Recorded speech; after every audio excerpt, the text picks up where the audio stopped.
I have spent my life building a home for my son, Aaron, and his family. For 75 years I've put others before myself. Cooking meals, taking care of children, wiping away tears, and ensuring that the foundation of our family was as strong as it could be. Every sacrifice I made, every moment of quiet devotion, I did with the belief that it would all be worth it. That one day my children would recognize my love and give it back in kind. But the world had a way of showing me just how naive I had been. Aaron was always my pride. When his father passed, I poured everything into raising him. The long hours I worked, the overtime shifts I took, the days I spent scrubbing floors, the sacrifices I made for his education, they all had one purpose: his happiness. I wanted him to have a life better than I did, and I thought that meant I had to give up mine to ensure his success. And it had worked. Aaron became successful. He had the house he'd always dreamed of, the family he'd always wanted. I should have been proud. I was proud. But somewhere along the way something started to shift. It was subtle at first. Little things. A lack of warmth in his voice when he spoke to me. Short, dismissive answers when I asked about his work or his family. I told myself it was nothing. Life was busy. Aaron had his own family now, and I understood that. I didn't expect him to dote on me like I had once doted on him. But I kept a careful eye on the changes, the growing distance, even as I kept doing everything for them. I remember the first time I saw it clearly, like a slap across my face that I couldn't ignore anymore. It was a Thursday morning, just like any other. I had finished preparing breakfast for the children, making sure the eggs were scrambled just the way Leo liked them. It was a simple life, but it was mine. I was content. Then I saw the "for sale" sign. I blinked, trying to focus. I stood frozen for a moment, the steam rising from my coffee mug as I stared out the window. The sign was right there, planted firmly in the front yard. For sale. I felt my heart drop. I was certain I had misunderstood. My hands trembled as I reached for my phone to call Aaron. He answered quickly, his voice flat. "Hey, Mama. I saw the sign too," he said. "But don't worry, it's nothing. Kimberly and I are just testing the waters. The housing market is crazy right now. We're just seeing what the house might be worth." I wanted to believe him. I wanted to. But something didn't feel right. This house, the house I had sacrificed everything for, the house I had helped pay for, was now something they were willing to sell? I asked him about the details, my voice growing shaky, but he brushed me off. "Mama, we're not going anywhere. This is your home, okay? It's just an appraisal. Nothing's changing." I wanted to believe him, but my instincts were screaming at me. The accountant inside me, the one who had spent years balancing books and reading numbers, the one who had built this family's financial foundation with meticulous care, could sense the growing lie. The words didn't match the seriousness of the situation. The "for sale" sign stood there, bold and permanent, mocking me from across the street. After I hung up the phone, I wandered aimlessly around the house, my mind racing, trying to process what was happening. I couldn't bring myself to confront him again. Something in my gut told me that the truth would be worse than I could imagine. Days passed, and I did my best to push the nagging feeling aside. Maybe it was nothing. Maybe I was just being paranoid. I kept cooking, kept cleaning, kept pretending that nothing had changed. But I couldn't shake the feeling of unease. Then it happened. The moment that truly shattered everything. I came home from my weekly trip to the store, my hands full of bags, ready to put away groceries and make dinner. When I opened the front door, everything was eerily quiet. Too quiet. No sounds of the children playing, no hum of the TV in the background. I stepped inside, and then I saw it. The basement door, once a refuge, was now locked. I paused, my breath catching in my chest. I knocked softly. No answer. My heart began to race as I turned the handle, trying to open the door. It was locked. I knocked harder, but still no response. I was standing there, trying to make sense of the situation when Aaron's voice called out from the kitchen. "I'm busy, Mama. I told you I'd be late tonight." Busy. He hadn't even mentioned anything about being out tonight. What was going on? My hands shook as I slowly backed away from the door. My eyes darted to the empty chairs in the living room, to the quiet space where I had once felt like a part of the family. It hit me like a thunderclap, sudden and undeniable. They were locking me out. I wasn't a part of this family anymore. Not really.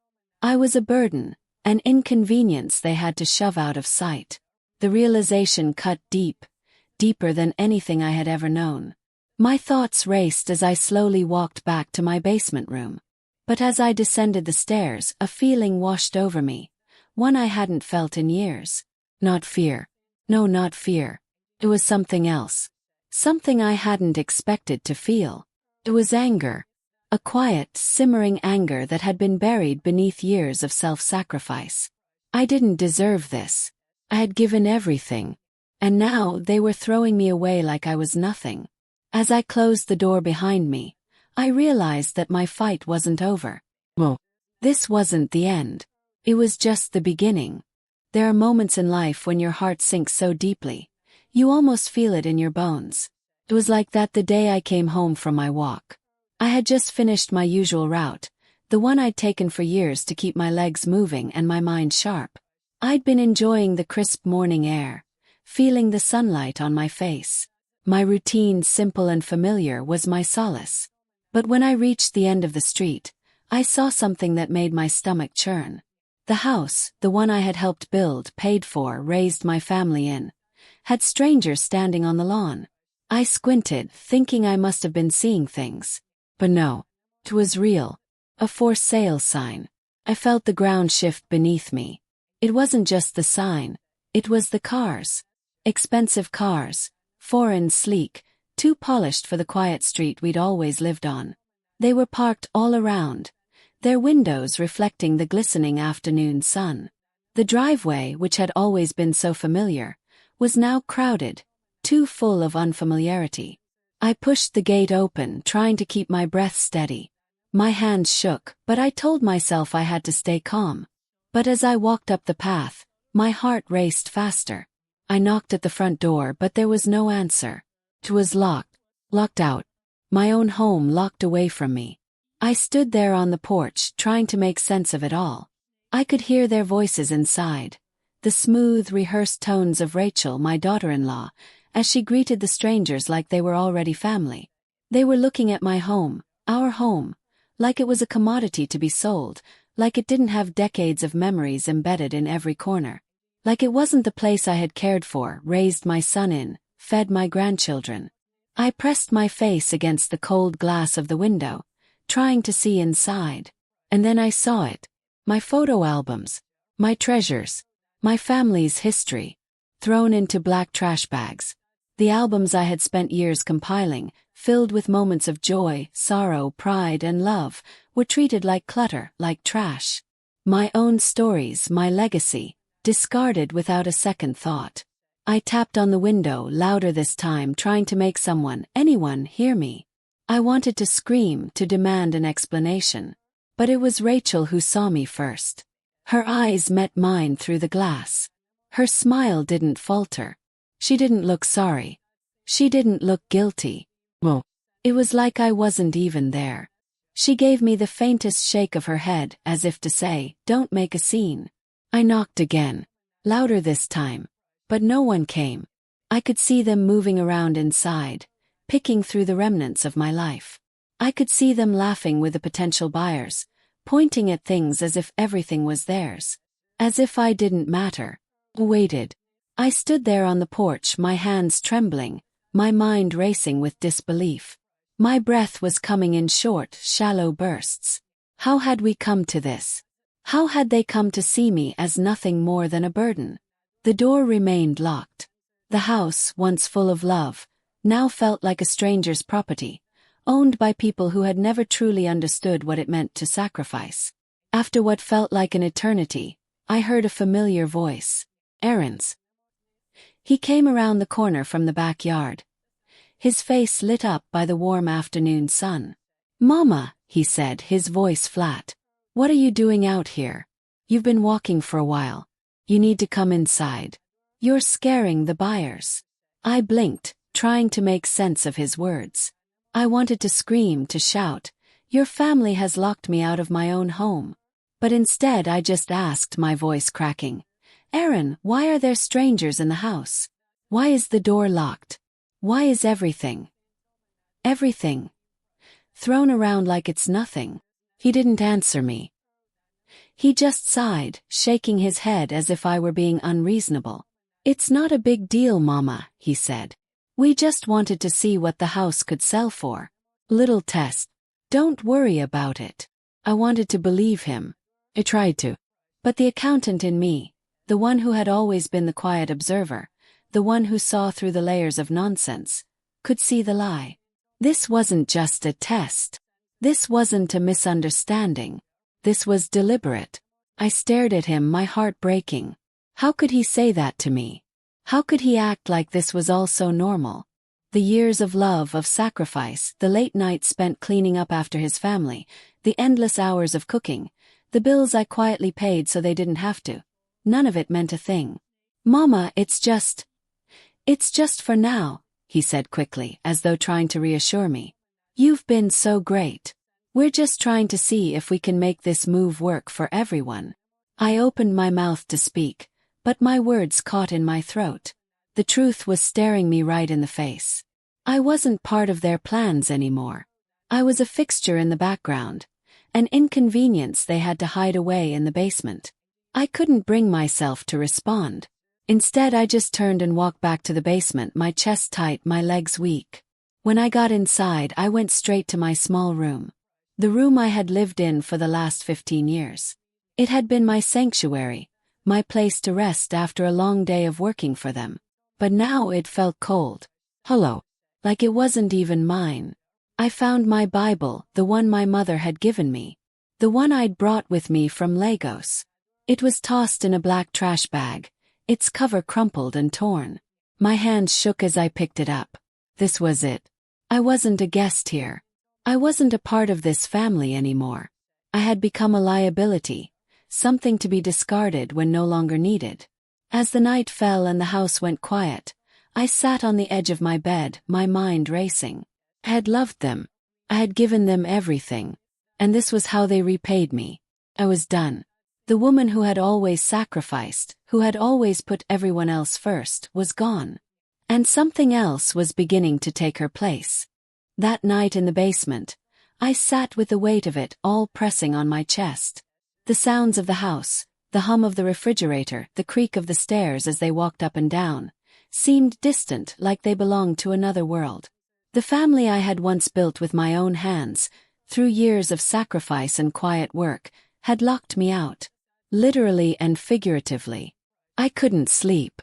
I lay in the bed, the same bed I had spent years in, listening to the silence that filled the space. Every breath felt heavy, every thought like it was pulling me under. For the first time in a long time, I allowed myself to feel the full force of my pain. The humiliation of standing on the porch, the coldness in Aaron's eyes when he told me it was nothing, the sight of my life's memories discarded like they didn't matter. All of it ran through me over and over again. But as the night dragged on, something else began to grow inside me.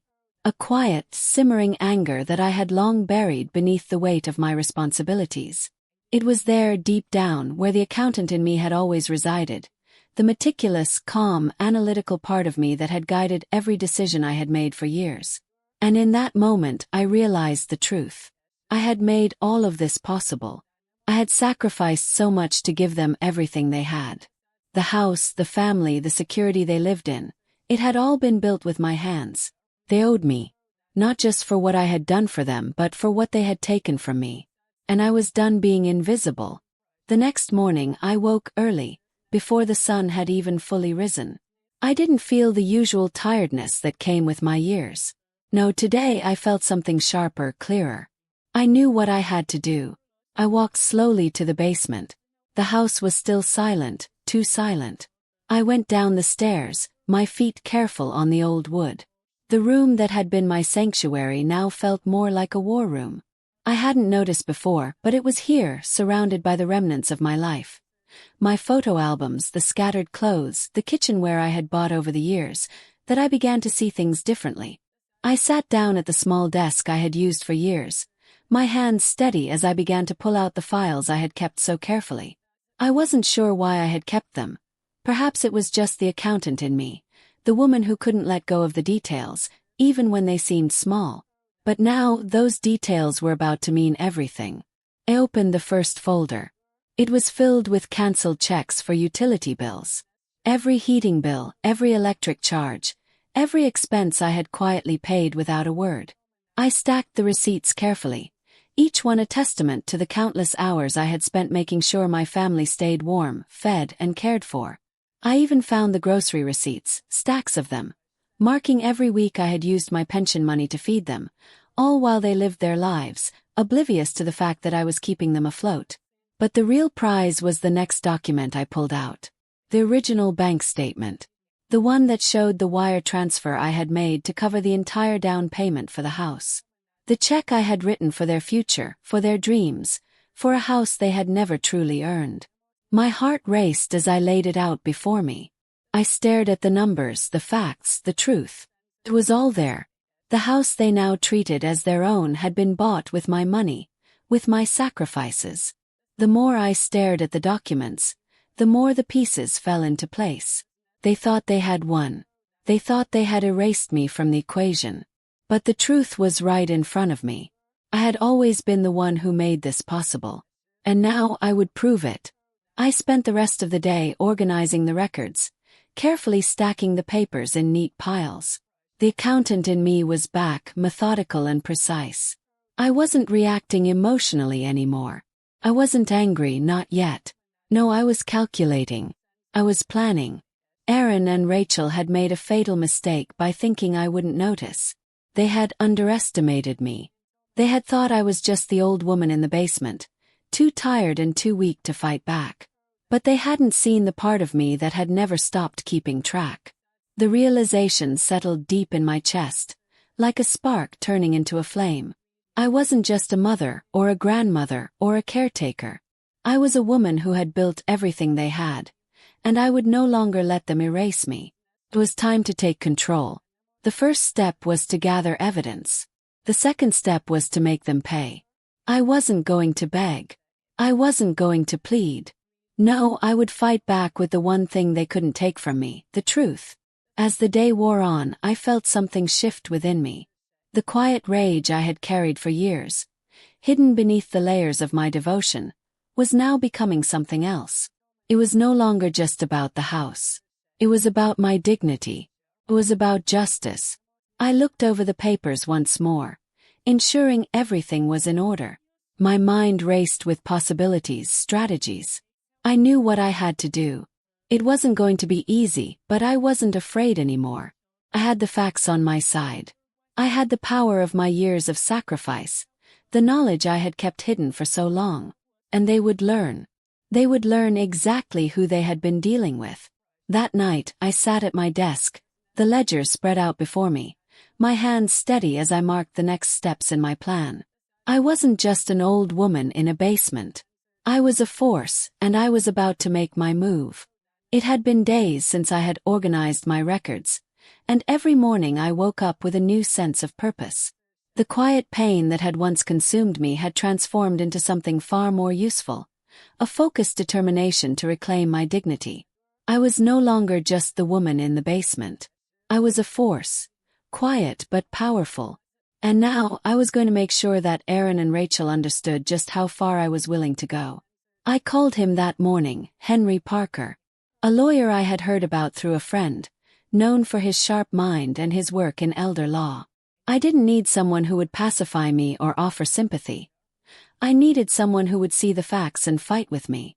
I needed someone who would understand exactly what I had lost, and what I was about to take back. Our first meeting was scheduled for that afternoon.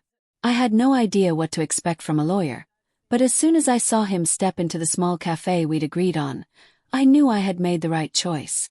Henry Parker was not the type of man to be easily impressed, and yet, when I laid out my evidence for him, those neatly organized ledgers, the cancelled checks, the wire transfer for the down payment, his expression changed. From professional detachment to something I hadn't seen in a long time. Respect. Quiet, simmering anger. Not at me but for me. Mrs. Martin, this is extraordinary, he said, his voice low. You've been far more than just a contributor to this house. You've been its foundation. He nodded. I had known that for a long time. But hearing it from someone else, hearing it from someone who didn't owe me anything, made the weight of it feel real. Henry spent the next hour going over every document I had brought. He was methodical, asking questions, clarifying details, making sure nothing was overlooked. By the end of our meeting, he was as invested in this fight as I was. The evidence you've got here is undeniable, he said, his eyes glinting with a quiet fire. They didn't just take advantage of your generosity, Mrs. Martin. They took advantage of you. They thought you wouldn't fight back. They were wrong. I nodded, feeling the cold, hard truth settling in my chest. What do we do next? We file for a constructive trust, Henry said, his tone matter-of-fact. This isn't just a family dispute. This is a case of financial exploitation. And the courts will recognize it. We will argue that, despite the house being in Aaron and Rachel's names, this property belongs to you. We'll prove that your financial contributions, your sacrifices, entitle you to ownership. They can't sell it. Not without your permission. I listened intently as he explained the process. It was a legal battle, one I never thought I would have to fight, but one I was now ready to win. Henry assured me that the law was on my side, and that made the weight of what had happened feel a little lighter. The next few days were a blur. Kept a low profile, sticking to my routine. I didn't want Aaron or Rachel to suspect anything. They still thought I had surrendered, that I was just the old woman in the basement who would quietly accept their betrayal. They didn't know that I had already taken the first step toward taking back what was mine. I let them continue their preparations to sell the house. They had no idea that the storm was already building, just waiting for the right moment to strike. They still treated me with indifference, with the same dismissive attitude that had led to all this. Aaron continued to talk about his next big step, while Rachel played her part, smiling, charming, keeping up the facade of the perfect family. But I knew the truth. And that truth was about to be their undoing. Henry had drafted the legal documents. The petition was ready. The court would hear our case in a matter of weeks. But I wasn't going to rush it. I was going to let them think they had won just a little longer. I wanted them to feel comfortable. I wanted them to think they could sell the house without a second thought. As I sat in my basement, reviewing the legal papers Henry had prepared for me, I felt something shift within me. The fear that had once gripped my heart, the fear that had made me quiet and passive, was gone. In its place was clarity. I had spent my life taking care of others, but now I was the one who was going to fight for what was rightfully mine. I ran my fingers over the papers, the sharp lines of the text almost a comfort. Every detail, every fact was in my favor. There was no more guessing, no more uncertainty. I wasn't just reclaiming the house. I was reclaiming my life. The thought of facing Aaron and Rachel in court didn't scare me. It didn't fill me with dread. No, I was ready. I was prepared.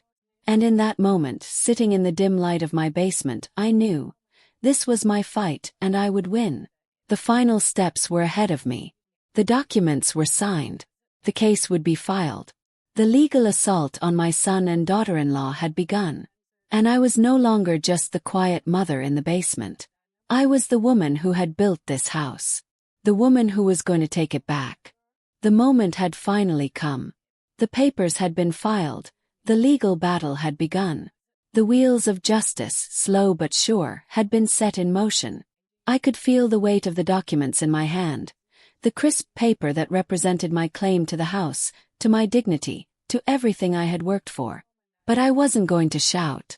I wasn't going to make a scene. No, this battle was not one of emotion.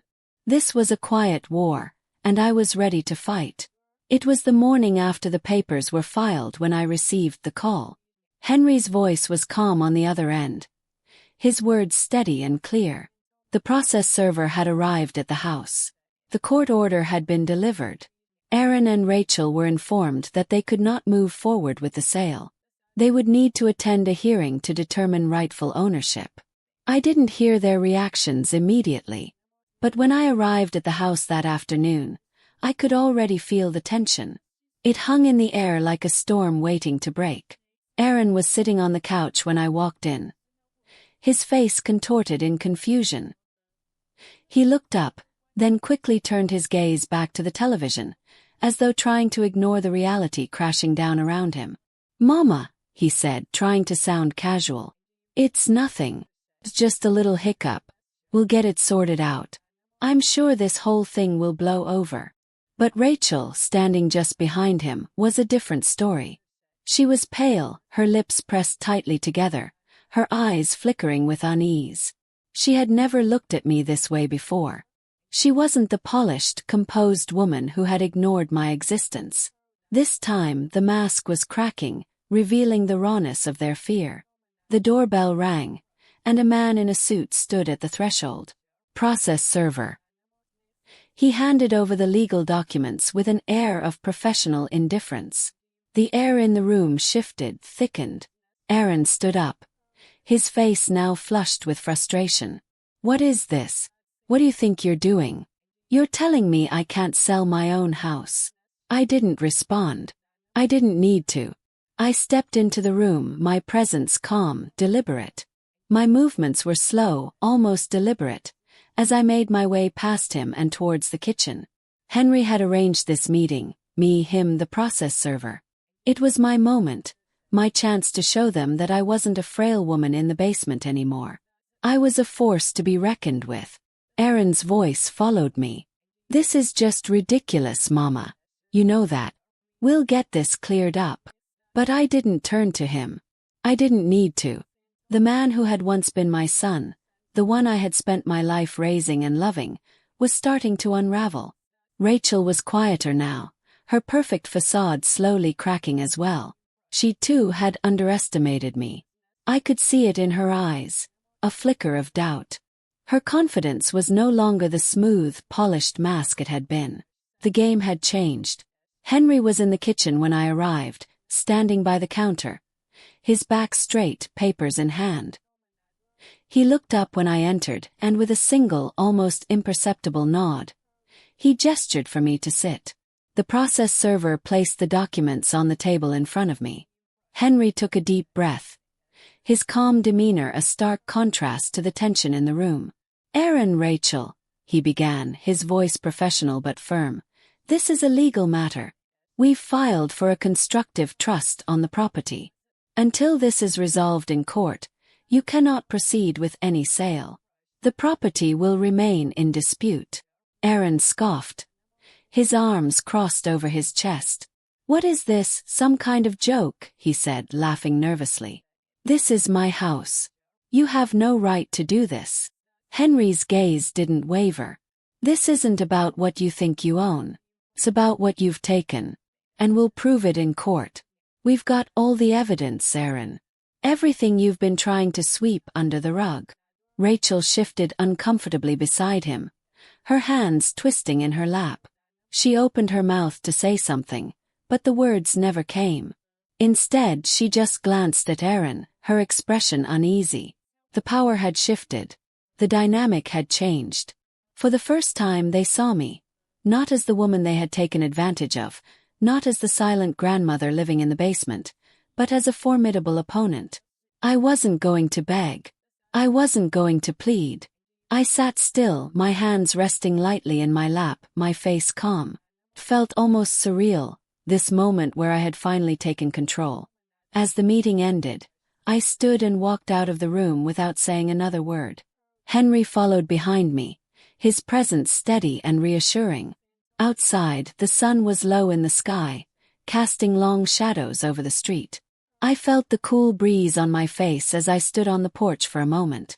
I looked back at the house, my house, and I knew that things were never going to be the same. Inside, Aaron and Rachel were left to face the truth. They had underestimated me. They thought I was just a silent presence in their life, a background figure they could dispose of. But they had made a mistake. A mistake they were now going to regret. The fight had only just begun, but I knew one thing for certain. I wasn't going to lose. It didn't take long for Aaron and Rachel to show their true colors after I filed the legal papers. At first, they were stunned, unable to comprehend that their mother, the woman they had taken for granted all these years, was finally standing up for herself. The shock quickly turned to anger. Then came the denial. Aaron, once my pride and joy, came storming into the basement the very next day. His face flushed with frustration. He didn't even wait for me to speak before launching into his accusations. "Mama, this is ridiculous," he barked, his voice a mix of disbelief and anger. "You've got to be out of your mind to think this is going to work. You're only doing this because you're upset, right? This is all some crazy, vindictive thing. You're hurting the family and you don't even care. Why are you doing this?" I stayed silent, watching him as his anger mounted. The words were harsh, meant to wound. But they didn't reach me anymore. I had heard his frustration in his voice before, during the years when he thought his success was all his own, when he thought my contributions had somehow been invisible. But today I wasn't that woman. I wasn't the one who would shrink back or apologize. "No, Aaron," I said calmly. "This is not about anger. This is about what's right. What's mine." His face twisted, disbelief turning into fury. "What's yours?" He threw his hands up in the air.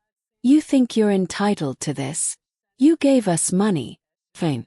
But now you're trying to take the whole house. You've done enough, Mama.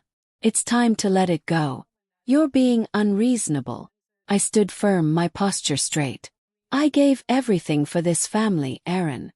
And now, it's my turn to get what I deserve. It's not about money. It's about my dignity." But Rachel wasn't far behind. She had been lurking in the background, watching, waiting for her chance. When Aaron's tirade started to quiet, Rachel stepped forward, her voice low and smooth, almost too calm.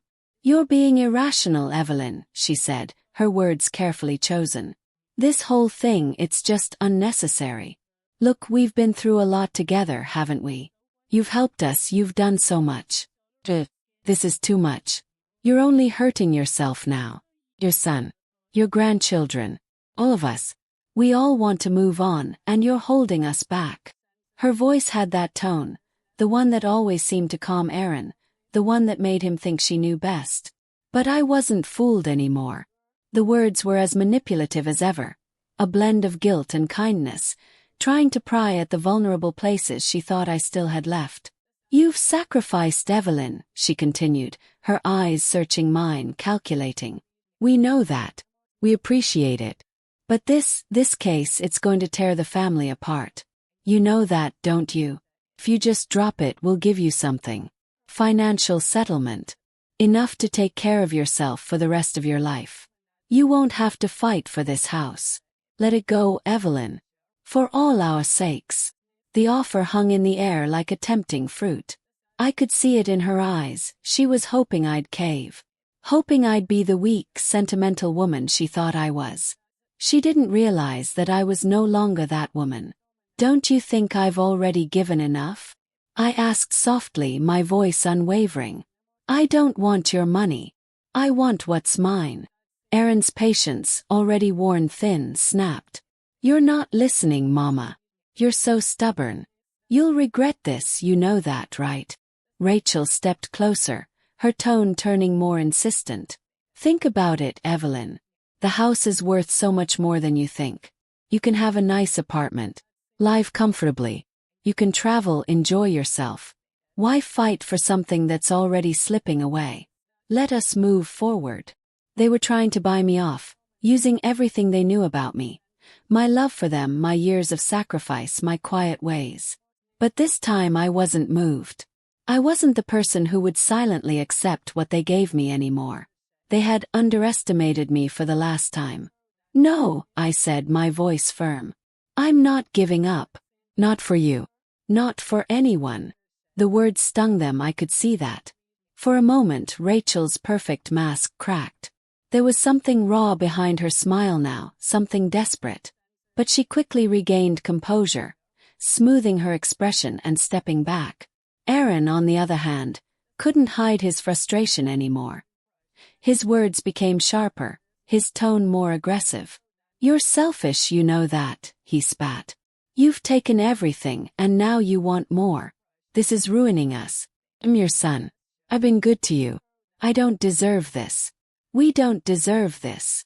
His words hit their mark. I could see the flicker of guilt in his eyes, the underlying fear. He didn't want to lose me, but he didn't want to lose the house either. And in the end, the house was more important to him. I just looked at him, my heart heavy with the weight of what I was hearing. But I didn't let it show. I wasn't going to back down. Not now. Not ever. I'm sorry you feel that way, Aaron, I said softly. But this is bigger than the house. It's about what you and Rachel did to me. What you tried to do to me. I will not let you erase me. I turned away from him and walked slowly to the door. I didn't look back. I knew they would try everything. More manipulation, more attempts to buy me off. But I was done listening to their empty promises. They had underestimated me once. They wouldn't do it again.